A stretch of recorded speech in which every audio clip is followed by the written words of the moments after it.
Hello students, आज आपके लिए वो वीडियो हम लेकर आए हैं जिसका आप बेसब्री से इंतजार कर रहे थे। फिजिक्स का वीडियो जिसमें आज ऑब्जेक्टिव क्वेश्चंस को कवर किया जाएगा। आज हिंदी मीडियम बच्चों के लिए ऑब्जेक्टिव क्वेश्चन आया है।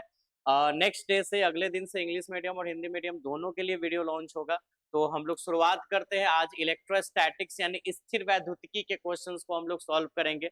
आप चलो स्टार्ट करते हैं। फर्स्ट ऑफ ऑल आपको यहाँ पे क्वेश्चन दिख रहा होगा जिसमें क्वेश्चन है कि हवा में एप्सिलॉन आर का मान क्या होता है। तो एप्सिलॉन आर मतलब जिसको हम लोग सापेक्षिक परावैद्युतता इंग्लिश में रिलेटिव परमिटिविटी के नाम से जानते हैं ना, रिलेटिव परमिटिविटी। ठीक है। और रिलेटिव परमिटिविटी की जो फॉर्मूला होती है इसको रिप्रेजेंट एप्सिलॉन आर से करते हैं। और रिलेटिव परमिटिविटी इक्वल टू होती है एप्सिलॉन अपॉन एप्सिलॉन नॉट। इसका मतलब ये हो गया कि सापेक्षिक परावैद्युतता किसे कहते हैं। तो किसी माध्यम की परावैद्युतता और मुक्त आकाश की परावैद्युतता का अनुपात, यानी माध्यम की परावैद्युतता, ये माध्यम की परावैद्युतता हो गई और नीचे में मुक्त आकाश की परावैद्युतता। ठीक है। तो माध्यम की परावैद्युतता और मुक्त आकाश की परावैद्युतता, मुक्त आकाश की परावैद्युतता का जो अनुपात होता है वो सापेक्षिक परावैद्युतता कहलाता है। और इसका जो मान होता है हवा में, इसकी जो मान होती है वो 1 होती है। ठीक है। क्योंकि हवा की परावैद्युतता और मुक्त आकाश की परावैद्युतता अप्रोक्सीमेटली सेम होती है। मुक्त आकाश की परावैद्युतता मतलब अंतरिक्ष की बात हो रही है, तो हवा और अंतरिक्ष की परावैद्युतता लगभग लगभग बराबर हो गई। तो हम अगर हवा की बात करें तो हवा माध्यम हो गया, तो हवा की परावैद्युतता और मुक्त आकाश की परावैद्युतता लगभग लगभग बराबर होती है, इसलिए डिवाइड करने के बाद रिजल्ट 1 आया है। तो हवा में एप्सिलॉन आर का मान जो होता है 1 होता है, यानी पहला का जो आंसर है वो सी है। बहुत इजी वे में आप इस आंसर को देख लिए, याद भी आपको हो गया होगा। आपको रटना नहीं, बस देखते जाना है, आपको सारा क्वेश्चन याद होते जाएगा। चलो नेक्स्ट क्वेश्चन में हम लोग चलते हैं। अगर आप वही आप वीडियो पॉज करके स्क्रीनशॉट ले ले, फिर आप इसका नोट कर ले। अब आगे देखिए क्वेश्चन नंबर क्या है। विद्युत क्षेत्र में एक आवेशित कण पर लगने वाला बल क्या होता है। ठीक है। विद्युत क्षेत्र में एक विद्युत क्षेत्र है, हम यहाँ पे एक विद्युत क्षेत्र ले लेते हैं, इलेक्ट्रिक फील्ड। और विद्युत क्षेत्र में लगने वाला बल क्या होता है। तो आपने पढ़ा था क्या, आपने एक टॉपिक पढ़ा था जिसका नाम है विद्युत क्षेत्र की तीव्रता, है ना। विद्युत क्षेत्र की तीव्रता को हम लोग विद्युत तीव्रता भी बोल सकते हैं, है ना, विद्युत प्रबलता भी बोल सकते हैं। तो विद्युत क्षेत्र की तीव्रता आपने पढ़ा था बल बटा परीक्षण आवेश। याद ही होगा, हर बच्चा को याद आ रहा होगा, है ना। तो विद्युत क्षेत्र की तीव्रता इक्वल टू बल बटा परीक्षण आवेश, और विद्युत क्षेत्र की तीव्रता ई से हम लोग इसको रिप्रेजेंट करते हैं। बल एफ हो गया और परीक्षण आवेश को स्मॉल क्यू ले लेते हैं, तो ये बराबर एफ बाई क्यू। तो एफ की फॉर्मूला हो जाएगी क्यू ई, यानी जो बल है विद्युत क्षेत्र में, जो बल है वो क्यू ई के बराबर है। तो ऐसा ऑप्शन आपके पास मैच कर गया है, ऑप्शन नंबर ए। तो ये सेकंड क्वेश्चन का आंसर है। बहुत आसान क्वेश्चन है, स्क्रीनशॉट लीजिए, इसको नोट कीजिए और फिर हम लोग आगे बढ़ते तीसरे क्वेश्चन में, है ना। चलिए तीसरा क्वेश्चन यहाँ पे है, विद्युत फ्लक्स का एसआई मात्रक। तो आपने पढ़ा था वास्तव में विद्युत फ्लक्स होता क्या है, उसके बाद इसके एसआई मात्रक देखेंगे। विद्युत फ्लक्स की अगर हम बात करें तो विद्युत फ्लक्स क्या होता है, ठीक है। तो आपने पढ़ा था, हमने इसको साई से भी रिप्रेजेंट करने के लिए बताया था, या फाई ई से, है ना। और इसकी फॉर्मूला आई थी ई इंटू ए। ठीक है। तो ई इंटू ए मतलब हम बोल सकते हैं विद्युत तीव्रता। पूरा डिटेल्स में इसका डेरिवेशन किया गया था, विद्युत तीव्रता, सॉरी यहाँ पे विद्युत क्षेत्र लिखा गया है, विद्युत क्षेत्र की तीव्रता भी लिख सकते हैं, शॉर्ट में हम इसको विद्युत तीव्रता लिख देते हैं, और गुने ये क्षेत्रफल। ऐसा अल्पांश क्षेत्रफल होता था, लेकिन अल्पांश क्षेत्रफल या क्षेत्रफल ऐसा ही मात्रक निकालना है मुझे, तो फिर यूनिट तो सेम ही होगा। तो विद्युत तीव्रता गुने क्षेत्रफल, और विद्युत तीव्रता का जो एसआई मात्रक होता है वो न्यूटन पर कूलम होता है, या एक और इसका मात्रक होता है वोल्ट पर मीटर। ये विद्युत क्षेत्र की तीव्रता का एसआई मात्रक, ठीक है। ये विद्युत क्षेत्र की तीव्रता, या शॉर्ट में हम विद्युत तीव्रता बोल सकते हैं। इसका एसआई मात्रक न्यूटन पर कूलम भी होता है, या फिर वोल्ट पर मीटर भी होता है। और क्षेत्रफल जो है, क्षेत्रफल को मीटर स्क्वायर लिखेंगे, तो यहाँ भी मीटर स्क्वायर लिख सकते हैं। तो इस तरह से हमारा दो रिजल्ट आएगा। एक आएगा न्यूटन पर कूलम्ब मीटर स्क्वायर, इसको हमने अरेंज कर दिया, और अगर इसको सॉल्व करेंगे तो वोल्ट मीटर इनवर्स और मीटर स्क्वायर को सॉल्व करेंगे तो सिर्फ मीटर बचेगा, तो वोल्ट मीटर। तो दो यूनिट है, न्यूटन पर कूलम मीटर स्क्वायर भी बोल सकते हैं, या फिर इसका एक अनदर यूनिट है वोल्ट मीटर। फिलहाल यहाँ पे ऑप्शन जो है वो वोल्ट मीटर के रूप में है, तो ऑप्शन सी यानी तीसरा का जो आंसर है वो सी। अगर ये ऑप्शन होता न्यूटन पर कूलम मीटर स्क्वायर तो ये भी आंसर होता। ये आपके विद्युत फ्लक्स का ऐसा ही मात्रक हो गया। अब इसका स्क्रीनशॉट ले लीजिए, नेक्स्ट क्वेश्चन में हम लोग बढ़ते हैं। ठीक है, 4, क्वेश्चन नंबर 4। क्वेश्चन नंबर 4 है Q इक्वल टू एनी, है ना, Q इक्वल टू, तो आवेश के क्वांटमीकरण का सिद्धांत, ये आवेश के क्वांटमीकरण का सिद्धांत है, आपने पढ़ा है। आवेश के क्वांटमीकरण, क्वांटाइजेशन ऑफ चार्ज, क्वांटमीकरण का सिद्धांत यानी प्रिंसिपल ऑफ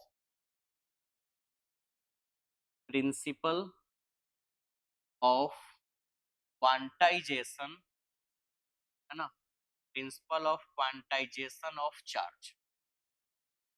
ठीक है, तो Q इक्वल टू एनी, और बोल रहा है कि इनमें से Q इक्वल टू एनी में n का मान इनमें से क्या संभव नहीं है।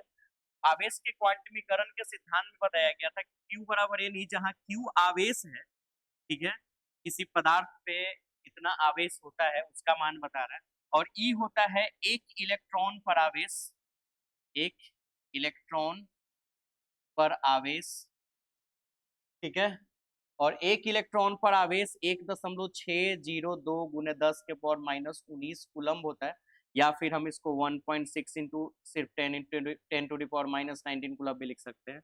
और n क्या होता है, n जो होता है वो एक इंटीजर्स होता है, पूर्णांक होता है, तो n की वैल्यू क्या हो सकती है, +-1 हो सकती है, +-2, +-3, +-4, +-5 डॉट डॉट कुछ भी। तो इसकी वैल्यू हमेशा जो है वो इंटीजर्स के रूप में होगी, कभी भी डेसिमल के रूप में नहीं होगी। तो इसमें से 4 ऑप्शन भी पॉसिबल है, हो सकता है 8 भी, 100 भी, लेकिन n का वैल्यू सिर्फ 4.2 नहीं हो सकता। और यहाँ पे क्वेश्चन कह रहा है कि क्या नहीं हो सकता है, तो 4.2 नहीं हो सकता है, यानी कि 4 का आंसर सी होगा, 4.2 पॉसिबल नहीं है। ठीक है, चलो इसका भी आप स्क्रीनशॉट ले लो। नेक्स्ट क्वेश्चन 6 नंबर क्वेश्चन है, आवेश का पृष्ठ घनत्व किसके बराबर होता है। तो देखिए, आवेश का जो पृष्ठ घनत्व होता है, पहले उसके बारे में हम लोग समझ ले, तो फिर आप बहुत आसानी से कर लेंगे। आवेश का पृष्ठ घनत्व, ठीक है, तो आवेश का पृष्ठ घनत्व, आवेश का पृष्ठ घनत्व क्या होता है, देखिए आवेश का पृष्ठ घनत्व प्रति एकांक क्षेत्रफल में आवेश का परिमाण, ठीक है, क्या होता है, एकांक प्रति एकांक क्षेत्रफल में आवेश का परिमाण, आवेश का परिमाण, प्रति एकांक क्षेत्रफल में जो भी आवेश का परिमाण होता है उसी को हम लोग आवेश का पृष्ठ घनत्व कहते हैं। ठीक है, तो प्रति एकांक क्षेत्रफल में आवेश का परिमाण, इसका मतलब कि हम आवेश को डिवाइड कर देंगे क्षेत्रफल से, ये हो गया आवेश का पृष्ठ घनत्व प्रति एकांक क्षेत्रफल में आवेश का परिमाण, तो आवेश बटा क्षेत्रफल, यानी ऑप्शन नंबर कौन सा है, बी, है ना, कुल आवेश बटा कुल क्षेत्रफल, यानी ये ऑप्शन नंबर बी, 5 का जो ऑप्शन है वो बी मैच करेगा। ठीक है, चलो, अच्छा यही होता आवेश का आयतन घनत्व, तो आवेश बटा आयतन हो जाता, यही होता आवेश का रैखिक घनत्व, तो आवेश बटा लंबाई हो जाता। फिलहाल यहाँ आवेश का पृष्ठ घनत्व है, तो आवेश बटा क्षेत्रफल, है ना, तो ऑप्शन नंबर बी। चलो ये हो गया, मजा आ रहा होगा आपको करने में, है ना, बहुत आसान क्वेश्चन है, और डिटेल भी आपको समझ में आ जा रहा है, ऐसे आप याद करते क्वेश्चंस को, अभी तो मैं डिटेल भी बता रहा हूँ इसका। नेक्स्ट, किसी माध्यम की आपेक्षिक परावैद्युतता क्या है, एप्सिलॉन आर। पहला क्वेश्चन ही हमने एप्सिलॉन आर का वैल्यू बताया था, तो अभी हमने बताया था कि एप्सिलॉन आर बराबर एप्सिलॉन बटा एप्सिलॉन नॉट, यानी माध्यम की परावैद्युतता, और है ना, हमने लिखा था अभी प्रीवियस क्वेश्चन में ही, माध्यम की परावैद्युतता, ठीक है, और अपॉन मुक्त आकाश की परावैद्युतता, मुक्त आकाश की परावैद्युतता, ठीक है, तो एप्सिलॉन बटा एप्सिलॉन नॉट, तो ऑप्शन नंबर ए, 6 का ऑप्शन नंबर ए, बहुत आसान है। ठीक है ना, मजा आ रहा होगा आपको। चलो नेक्स्ट क्वेश्चन, पानी का परावैद्युत स्थिरांक क्या होता है? परावैद्युत स्थिरांक ये एक कांस्टेंट वैल्यू है जिसका आपको एक चार्ट मिल जाएगा, वो आपको याद रखना होगा। ठीक है, परावैद्युत स्थिरांक जिसको इंग्लिश में डाई इलेक्ट्रिक कांस्टेंट के नाम से जानते हैं, है ना। इसकी पानी की वाटर की जो डाई इलेक्ट्रिक कांस्टेंट होती है वो 80 होती है, तो इसीलिए ऑप्शन नंबर ए। ठीक है, क्लियर है। नेक्स्ट, ये जितना भी हम आपको क्वेश्चंस बता रहे हैं, हर क्वेश्चंस, ठीक है, एग्जाम में पूछा गया क्वेश्चंस है किसी न किसी साल। ठीक है, अच्छा अभी एक और चीज मैं तुरंत आता हूँ। चलिए नेक्स्ट क्वेश्चंस में देखिए, 8 नंबर क्वेश्चन, 8 नंबर क्वेश्चन है। ठीक है, 1/4 पाई एप्सिलॉन नॉट की वैल्यू क्या होती है? तो इसका वैल्यू आपने, इलेक्ट्रोस्टैटिक्स का बेस है ये, कूलम्ब के थ्योरम में ये सबसे पहला कांस्टेंट आया था, और पूरा इलेक्ट्रोस्टैटिक स्थिर वैद्युतिकी का पूरा चैप्टर ही इसी पे डिपेंड होता है, सारा न्यूमेरिकल्स इसी पे बनता है। 9 × 10⁻9 न्यूटन मीटर स्क्वायर पर कूलम्ब स्क्वायर। ऐसा ऑप्शन चेक कीजिए, 9 × 10⁻9 न्यूटन मीटर स्क्वायर पर coulomb square, option number A. ठीक है, स्क्रीनशॉट, आगे बढ़ते हैं। ठीक है, ये भी 2021 में पूछा हुआ क्वेश्चन, सारा क्वेश्चंस कहीं ना कहीं पूछा हुआ है। निम्नलिखित में कौन सा संबंध सही है? क्या बात है, अभी कुछ देर पहले पढ़ाया था विद्युत क्षेत्र की तीव्रता E बराबर F/Q, है ना, यानी विद्युत क्षेत्र की तीव्रता होती है, या विद्युत तीव्रता भी शॉर्ट में बोलते हैं, या विद्युत प्रबल था। ठीक है, क्या है, बल बटा परीक्षण आवेश। ठीक, तो E बराबर F/Q हो गया। ये बहुत आसान क्वेश्चन है, आप इजी वे में कर सकते हैं, है ना। स्क्रीनशॉट लीजिए। 10, क्वेश्चन नंबर 10 में चलते हैं। किसी दूरी पर अवस्थित दो आवेशित कण के बीच विद्युत बल F है, यानी दो आवेशित कण है, मान लो कोई दो कण है आवेशित, और इनके बीच में जो विद्युत बल लगा है वो F लगा है।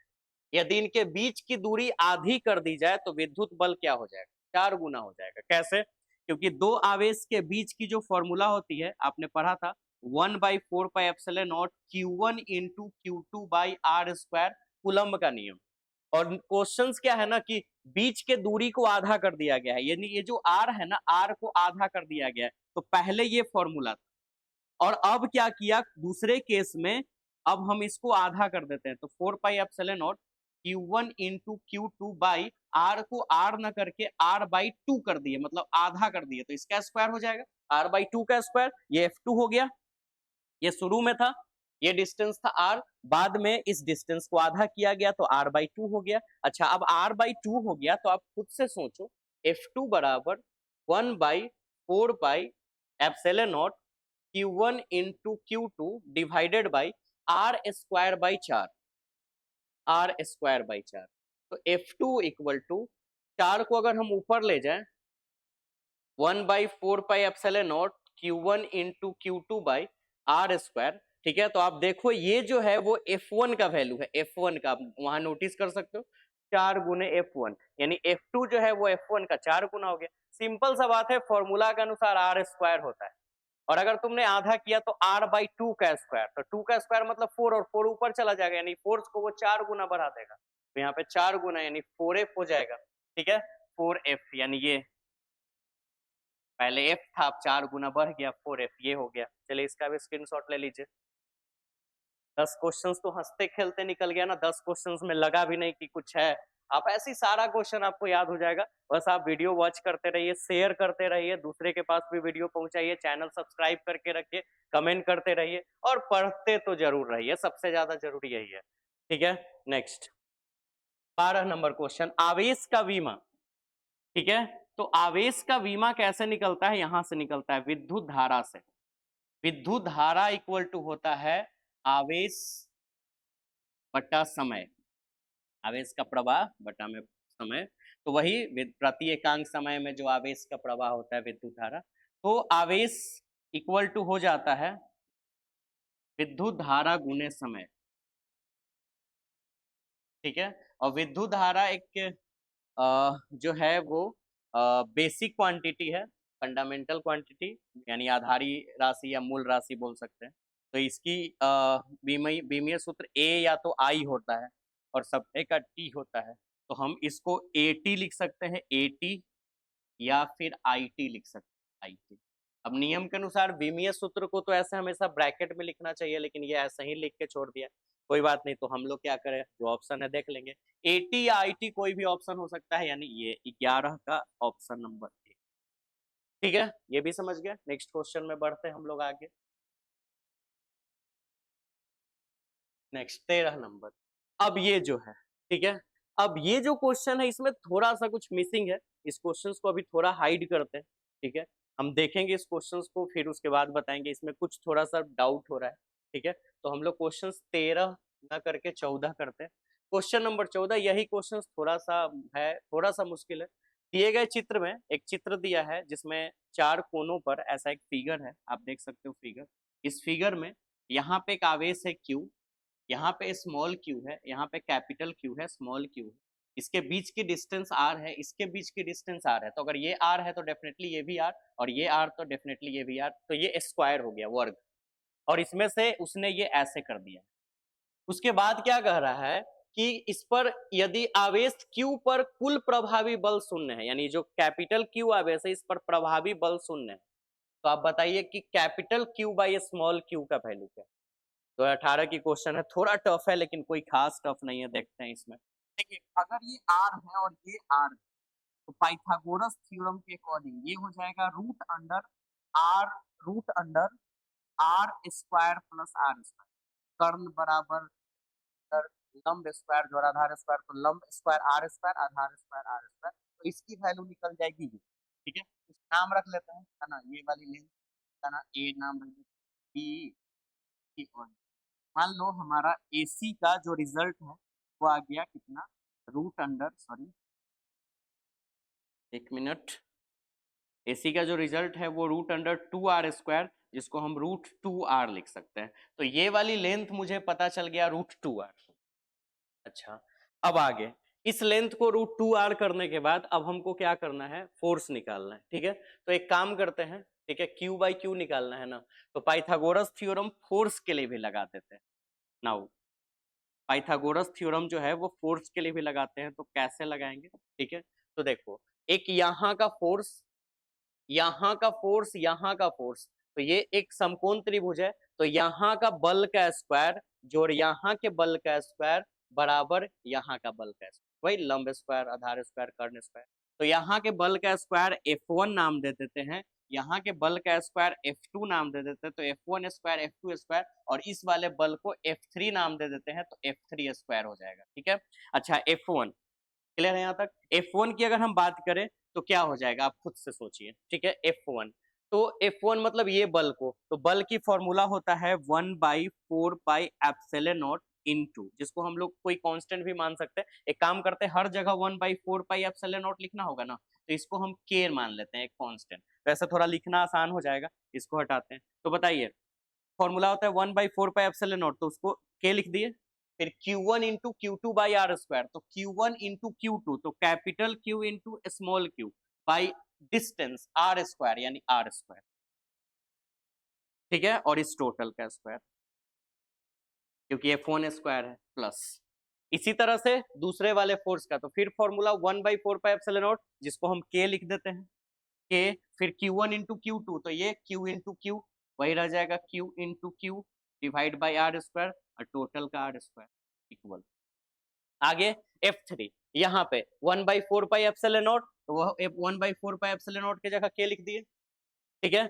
अच्छा, K लिखने के बाद फिर फॉर्मूला Q इंटू Q, तो देखो यहाँ पे 2 Q है, वही वाला Q है, ये वाली Q, तो Q इंटू Q, क्लियर है यहाँ पे। और अपॉन में आर स्क्वायर, एक मिनट, आर स्क्वायर यहाँ पे आर है क्या, तो ये आर है, ये रूट 2r, तो रूट 2r का होल स्क्वायर, और उस टोटल का स्क्वायर, क्योंकि F3 का स्क्वायर है। अब इसी को सॉल्व करना है, ठीक है ना। सॉल्व करने के रिजल्ट, अब ये ऑब्जेक्टिव तो थोड़ा हार्ड हो गया है, लेकिन क्या करना है, बनाना तो पड़ेगा। यहाँ से हम K स्क्वायर कर दिए, K स्क्वायर Q स्क्वायर, फिर से Q स्क्वायर, और डिवाइड में, ठीक है, यहाँ पे आर स्क्वायर। अच्छा, एक काम करते हैं, इतना ना करके सीधे ना कॉमन निकालते हैं, कुछ ना कुछ छोटा ही हो जाएगा ऐसे। तो एक काम करते हैं, K स्क्वायर कॉमन होगा यहाँ से, ठीक है। कॉमन तो सारा ही हो जाएगा, मतलब पूरा का पूरा। पूरा का पूरा सिस्टम में कॉमन हो जाएगा। ठीक है, तो एक काम करते हैं, ऐसे कर देते हैं। देखो सेम सेम थ्योरी है, तो इसको हम इतना लिख दे 2 into K into Q by are square का whole square equal to K into Q square by, इसको अगर सॉल्व करें तो √2 का स्क्वायर 2 और आर का स्क्वायर आर स्क्वायर, ये हो जाएगा, नहीं समझे, और के स्क्वायर भी हो जाए और टोटल का होल स्क्वायर। ठीक है, तो मे बी ये और ये कैंसिल हो जाए, नहीं समझे। अगेन मान लो ये पूरा एक है, अब ये और ये सेम ही है, तो मान लो ये एक मैंगो है, एक मैंगो प्लस एक मैंगो, दो मैंगो, तो इतना प्लस इतना दो बार को हमने इसको लिख दिया, चलो लिख दिया। लिखने के बाद उधर वाले रिजल्ट को भी हमने के को के लिखा, क्यू स्क्वायर को क्यू स्क्वायर, और इसको मैंने सॉल्व करके लिख दिया, टोटल का स्क्वायर, स्क्वायर से स्क्वायर कैंसिल हो। ठीक है, अच्छा स्क्वायर से स्क्वायर भी कैंसिल अभी नहीं होगा, सॉरी, स्क्वायर से स्क्वायर कैंसिल करने के लिए कुछ और लोचा करना होगा। कैसे? क्योंकि यहाँ पे स्क्वायर नहीं है। ठीक है, तो हम एक काम करते हैं, इसको √2 कर देते हैं, √2 का स्क्वायर, तब ये अंदर चला जाएगा, K into Q by are square और इस टोटल का स्क्वायर। देखो अब अगर ये बाहर था ब्रैकेट के बाहर, हमने इसको √2 डाल के ब्रैकेट के अंदर कर दिया, तो √2 का स्क्वायर 2 रह गया। अब ये कैंसिल हो जाएगा, K into Q square by 2r square by का होल स्क्वायर, अब ये कैंसिल होगा। ये पहले नहीं करता क्योंकि यहाँ पे दो था अवेलेबल।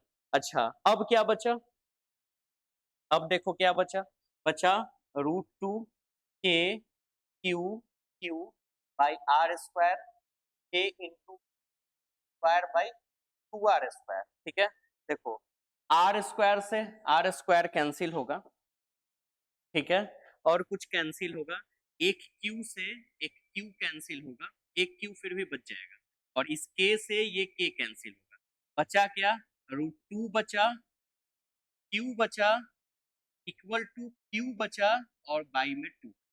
हमको वैल्यू चाहिए capital Q by small Q का, यहीं पे सॉल्व कर लेते हैं। एक काम करते हैं, पलट के लिख देते हैं क्यू बाई 2 को इस साइड और √2 इंटू क्यू को इस साइड। अब हम इस क्यू को डिवाइड में कर देते हैं, तो क्यू बाई इस क्यू को अगर हम यहाँ डिवाइड में कर दे तो ये वाली दो जाके यहाँ पे मल्टीप्लाई हो जाएगी, तो रिजल्ट हो जाएगा 2√2, तो क्यू बाई क्यू का वैल्यू हो गया 2√2।